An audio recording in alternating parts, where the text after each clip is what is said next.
जल पिलाया है। अरे मित्र दुर्योधन उदास हो, क्या हो गया, युद्ध हार गए, ये बात।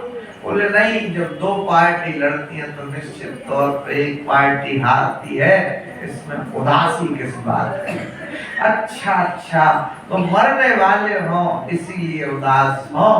दुर्योधन हंस के कहता है कि नहीं नहीं मित्र, वो उदासी का कारण नहीं है। इस संसार में अमर होकर कौन आया है, एक दिन तो सबको ही मरना है। तो फिर उदासी का कारण क्या है? बोले बात ये है कि हम कौरव 100 थे, 99 मर गए, मुझे भी मरा हुआ ही मान लो। पांडव तो केवल 5 थे, 5 के 5 जीवित हैं। अगर एक पांडव भी मर जाता और वो खबर मैं कानों से सुन लेता तो मेरे मन को बड़ा सुख चैन मिलता और मैं सुख से मर सकता था। दुख इस बात का है कि हम कौरव 100 मर गए लेकिन पांडव एक भी न मरा। अश्वत्थामा ने कहा तुम चिंता मत करो, तुम एक पांडव की बात करते, हम 5 पांडवों को मार देंगे। अश्वत्थामा चल पड़ा है हाथ में शस्त्र लेकर के। रात्रि होने को उसकी नजर पड़ी, उसने क्या देखा, एक उल्लू ने 5 कौओं को मार डाला। इसको कहते हैं काक उलूखल न्याय। उल्लू को रात में दिखता है किंतु कौओं को रात में नहीं दिखता। इस वजह से 5 कौओं के ऊपर एक ही उल्लू भारी पड़ गया, 5 कौओं को मार डाला। उसने चित्र देखा, उसका चरित्र भी वैसे ही निर्मित हो गया। जैसा चित्र देखोगे वैसे चरित्र बन जाएगा। चित्र से चरित्र का जन्म होता है। आपने देखा छोटे छोटे बच्चे पहले नाटक देखते थे, शक्तिमान ऊपर से गोल गोल करके घूमता, नीचे गिरता। कई बच्चे कूदे, हड्डी पसली टूट गई, कुछ आध मरे, कुछ पूरे मर गए, बड़े अस्पताल। ऐसा चित्र नहीं देखते थे, ऐसा चरित्र कैसे बनता? चित्र ही चरित्र का जन्म लाता है। तिराहे पे चौराहे पे चित्र बने हैं, क्यों बने? महाराणा प्रताप का चित्र बना, स्टैच्यू मूर्ति लगी, मां लक्ष्मीबाई की मूर्ति लगी, वीर शिवाजी की मूर्ति लगी। क्यों? इनको देखो, इनके जैसा बनने का प्रयास करो, सीधा सा सूत्र है।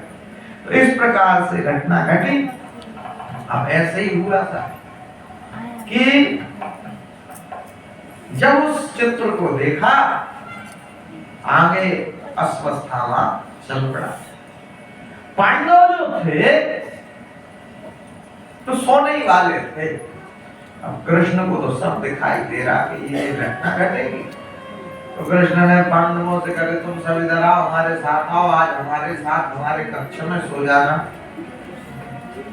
पांडवों के पुत्रों ने अपनी मां से पूछा, बोले पिताजी के कक्ष में क्या हम सो जाएं? मां ने कहा सो जा। किसी ने कहा कृष्ण को जब पता था तो पांडवों के पुत्रों को भी बचा सकते थे। बोले बिल्कुल बचा सकते थे, लेकिन कृष्ण ने पांडवों को बचाने का ठेका लिया था, पांडवों के पुत्रों को बचाने का ठेका नहीं लिया।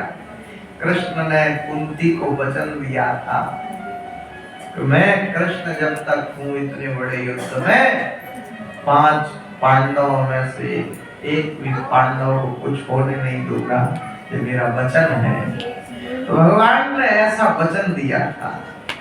तो घटना ऐसी घट गई साहब।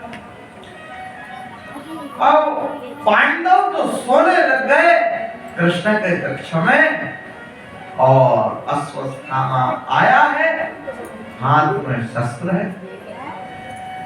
पांडवों के पुत्रों की गर्दन को काट दिया, धरती रक्त रंजित हो गई। अरे 5 के सिर को लेकर के भागा, 5 के सिर को लेकर के भागा है, पहुंचा है अश्वत्थामा दुर्योधन के पास। मित्र दुर्योधन, खुशी का समाचार है। क्या हुआ? बोले तुम एक पांडव की बात करते थे, मैंने 5 पांडवों का वध कर दिया। दुर्योधन ने कहा तुम कह दोगे तो मैं क्या मान लूंगा, कोई प्रूफ है? बोले मुझे पता था तुम जरूर ऐसे ही कुछ प्रश्न पूछोगे, इसलिए मैं पांचों के सिर को लेके आया हूं। ये देखो, एक पहर तो वो भी सोचने लग गया, नहीं ये तो पांडवों के ही सिर है, लेकिन उसे विश्वास होता नहीं। वो सोचता है कि ये पांडवों को मार दे, ऐसे कैसे संभव। तो वो एक एक सिर को पकड़ता और ऐसे जब से मसलता, तो पांचों के पांचों सिर बारी बारी से फूट गए, टूट गए। अरे बोले इसमें भीम का सिर नहीं है, मतलब ये पांडवों के सिर नहीं। दुर्योधन जब छोटा था तो भीम से लड़ता था और भीम की खोपड़ी को पूरी ताकत से दबाता था, और भीम की खोपड़ी इतनी मजबूत थी, इतनी ज्यादा मजबूत थी कि दबाते दबाते वो दुर्योधन थक जाता था, लेकिन भीम की खोपड़ी को कुछ नहीं होता। दुर्योधन समझ गया इसमें भीम की खोपड़ी नहीं है, मतलब कि ये पांडवों के सिर नहीं है।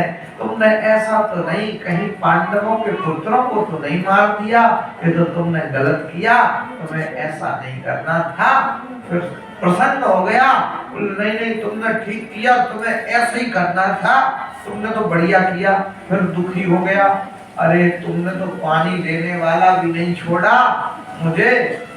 वंश से तो हर आदमी को प्रेम होता है, वंश वो जिसमें परिवार का अंश है उसे कहते हैं वंश। वंश से हर आदमी को प्रेम होता है। लड़ाई भिड़ाई अपनी जगह है, लेकिन हर परिवार में लड़ाई भिड़ाई चलती रहती है, लेकिन वंश से तो प्रेम रहता है। तो तुमने तो कोई पानी देने वाला भी नहीं छोड़ा, ये तो गलत कर दिया तुमने।